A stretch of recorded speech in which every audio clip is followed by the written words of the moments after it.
और ईरान अब तक क्यों झुकने का नाम नहीं ले रहा है? ईरान के पास कितने मिसाइल है इसको समझते हैं। देखिए ये जो रडार आते हैं सब, ये बहुत महंगे रडार होते हैं सब। ये बैलिस्टिक मिसाइल को 5,000 किलोमीटर दूर से ही पकड़ लेते हैं सब। किसी का दाम है 800 करोड़, किसी का 8,000 करोड़, 5,000 करोड़, बहुत महंगे आते हैं सब। ये एक जगह खड़ा करेंगे और ये अलग अलग मतलब 5,000 किलोमीटर पे आपको बता देगा, 3,500 किलोमीटर पे मिसाइल को रेडी कर देगा, 2,000 किलोमीटर पे वार्निंग दे देगा, 100 किलोमीटर के आसपास इधर रहेगा, मार के मिसाइल मार के गिरा देगा, रास्ते में ही गिरा देगा। तो ये रडार बहुत काम करते हैं सब। और ये रडार कैसे काम करेगा? एक रडार रहेगा, इसके पास कंट्रोल यूनिट रहेगा, ये देखेगा, ये बताएगा कि मेरा जहाज है कि दुश्मन का जहाज है, या मिसाइल आ रही है तो खेत में गिरेगी कि बिल्डिंग पे गिरेगी। अगर खेत में गिरने वाली होगी उसका प्रोजेक्टाइल देख के तो छोड़ देगा, और उसके बाद ये मिसाइल यूनिट को ऑर्डर देगा, मिसाइल यूनिट को ऑर्डर देगा। ईरान ने ना आंखिए फोड़ दिया, इन लोग का रडारे मार के फोड़ दिया। देखिए इस सारा रडार कोई सस्ता नहीं है, कोई 1,000 करोड़, कोई 2,000 करोड़, कोई 700 करोड़, कोई 1,200 करोड़, कोई 10,000 करोड़, मारा धुआं धुआं कर दिया, आंखें फोड़ दिया। ये तो वही हाल हो गया कि कीड़ा मारने के लिए दवाई लाए हैं, आज दवाइये में कीड़ा पड़ गया। अजब हाल हो गया। ये रडार का काम था दुश्मन को देखना कि कोनो मिसाइल जहाज नहीं आ रहा है, एकरे मार के फोड़ दिया। एगो कान के डॉक्टर के पास थे ना, तो एक कान का डॉक्टर एक मरीज से पूछा कि क्या नाम है, तो मरीज 4 बार बोला कि अपना नाम, तो कान के डॉक्टरों को सुनाई नहीं दे रहा था। ऐसा तो ऐसा हाल है कि रडारे मार के फोड़ दिया है वहां पे। ईरान की जो बैलिस्टिक मिसाइल्स हैं, अलग अलग लेवल की बैलिस्टिक मिसाइल है, उसकी फतह बैलिस्टिक मिसाइल है, और इसका जो शाही ड्रोन है ये बहुत खतरनाक है। और ये बैलिस्टिक मिसाइल अब नए पार्ट को फॉलो कर रहे हैं। ये मिसाइल जब गिरने वाले हो रहे हैं टारगेट पे, तो उसे हम टर्मिनल फेज कहते हैं। टर्मिनल फेज पे ना ये अचानक से रास्ता बदल ले रहे हैं, और रास्ता बदलने के बाद उनकी स्पीड अचानक से, जो नॉर्मल स्पीड आ रही है अचानक से तेज हो जा रही है। इससे घाटा क्या हो रहा है कि जो मिसाइलों को काउंटर करने के लिए इजराइल और अमेरिका मिसाइल मारते थे सब, तो सपोज कीजिए कि इसकी स्पीड है 1,000 किलोमीटर पर आवर, 1,000 की स्पीड से आ रहा है। अब ये भी काउंटर करने के लिए 1,200 की स्पीड से आएगा, और ये अचानक यहां पहुंचने के बाद 2,000 की स्पीड से हो रहा है। तो कंफ्यूज हो रहा है, जा अब क्या करें, यहाँ पे ये उल्टे गिर जा रहा है दूसरे के शहर पे। तो ये इजराइल बहुत ईरान बहुत खतरनाक ढंग से मार रहा है अपनी बैलिस्टिक मिसाइलों को। बैलिस्टिक मिसाइल कैसे काम करती है? ये पहले अंतरिक्ष में जाती है, उसके बाद दुश्मन देश के ऊपर जब आने लगती है टर्मिनल फेज में, यहाँ बहुत तेज एंट्री करती है और कई भाग में बढ़ जाती है। यहाँ पर ईरान के पास ऐसे बैलिस्टिक मिसाइलों का जखीरा है, ये पूरा अंडरग्राउंड रखे हुए है अपने बैलिस्टिक मिसाइलों को। अब इन बैलिस्टिक मिसाइल में ईंधन कैसे पड़ेगा? तो जो ईंधन है वो सॉलिड ईंधन है, तो जिसमें बारूद रहता है, सॉलिड इंजन, इसको भरने के लिए कोई झमेला नहीं, रखा हुआ है, रेडी टू मूव है। सबसे तेजी से हमला करता है सॉलिड इंजन, जो ईंधन भरा होता है उसको रेडी करने के लिए झमेला नहीं, जैसे दिवाली का रॉकेट है वैसे उड़ा देना होता है। और इसको ये क्या किया, अंडरग्राउंड जमीन के नीचे रखा है। अचानक ऊपर से जमीन खुलती है, मार के वो बंद हो जाता है, पता ही नहीं चलता है कहां है। तो दिन के समय वो सॉलिड फ्यूल वाले रॉकेट से मारता है, क्यों? और इस सॉलिड फ्यूल वाले से मारता है। रात के समय वो लिक्विड फ्यूल का यूज करता है। लिक्विड फ्यूल में क्या है ना कि पहले उसमें फ्यूल भरना होता है, फिर उसमें ऑक्सीडाइजर भरना होता है, तो इसमें 2-3 घंटे का टाइम लग जाता है, और उसके बाद उसको मारते हैं। अब इसमें एक समस्या क्या है कि जब हम इसे किसी मोबाइल लॉन्चर से या किसी ट्रक से ले जाके और जगह पे मारेंगे ना, तो इजराइल के पास और अमेरिका के पास एयर सुपीरियरिटी है, वो उसके ड्रोन वगैरह पूरी ईरान के ऊपर घूम रहे हैं, तो ये मार के गिरा देते हैं। इसी बचने के लिए अगर उसने लिक्विड का यूज कर रहा है तो रात में मार रहा है, और दिन में वो सॉलिड फ्यूल से मार रहा है, भयानक लेवल का ले जा रहा है। और इजराइल और अमेरिका के स्टॉक पाइल्स अभी कम हो रहे हैं, लेकिन ईरान के पास पूरा जखीरा भरा है, चाहे वो ड्रोन हो या उसके पास मिसाइल हो, बैलिस्टिक मिसाइल का पूरा जखीरा भरा है। और प्रतिदिन वो 500 ऐसे ड्रोन और मिसाइल बना रहा है पर डे के हिसाब से। ये सबसे बड़ा खतरनाक बात है। और ईरान के पास सबसे जबरदस्त जो है वो क्लस्टर मिसाइल आ गया है। क्लस्टर मिसाइल क्या होता है? वो सिंगल मिसाइल होता है, लेकिन उसके अंदर छोटे छोटे बम भरे होते हैं।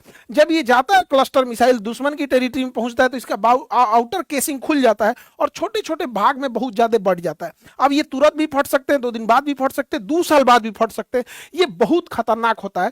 अमेरिका और इजराइल की यही कमजोरी है। हम 1 साल पहले भी बोले थे क्लस्टर बम इनकी कमजोरी है, लेकिन इन पर उन्होंने बैन लगा रखा है।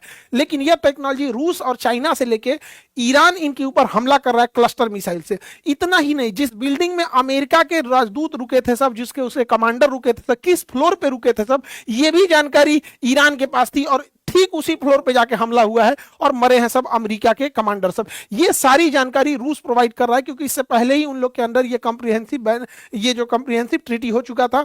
ईरान ने बहुत सारे ड्रोन दिए थे रूस को। और रूस पिछले 3 साल से इन ड्रोन से, शाही ड्रोनों के कॉपी करके खुद का ही बनाया और यूक्रेन के ऊपर मार रहा है। तो रूस को बहुत अनुभव है कि मिसाइल, इन ड्रोनों की क्या कमजोरी है, इन ड्रोन को सही इस्तेमाल कैसे किया जा सकता है।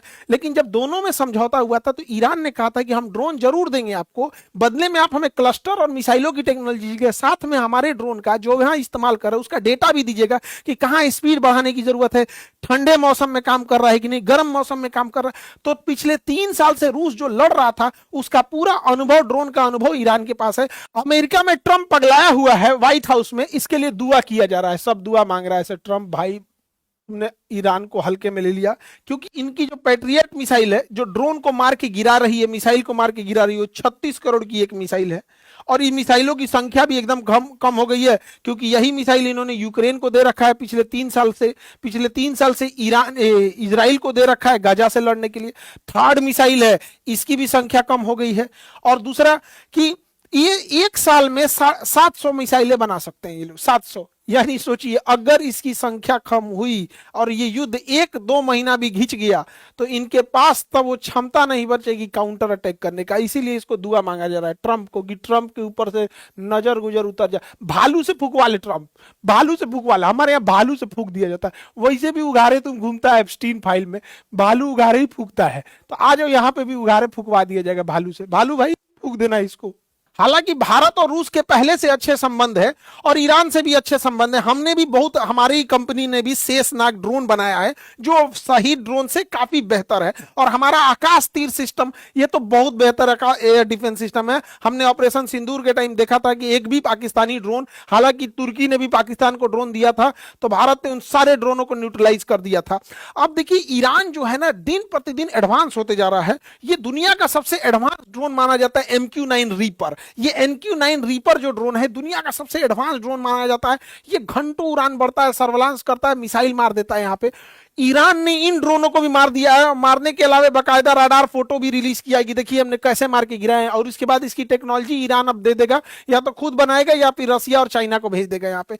और इतना ज्यादा उसी से कॉपी करके ईरान का भी ये हमलावर ड्रोन है। यही हमलावर ड्रोन जो है ये अमेरिकी की नौसेना पे हमला करने के लिए रेडी है। यही कारण है इन्हीं ड्रोनों के बचने के लिए अमेरिकी नौसेना का अब्राहम लिंकन वायुयान जो युद्धपोत है वो ईरान से 300 किलोमीटर दूर खड़ा है। और इसने अटैक करने की भी कोशिश भी किया था, हालांकि सफल नहीं हो पाया। और इतना ज्यादा ईरान का खौफ है कि ये लोग अपने 3 गो जहाज मार के गिरा दिए रडार पे, कहीं ईरान का नहीं ना, मारो जल्दी मारो, यहाँ पे मार के गिरा लिए सब।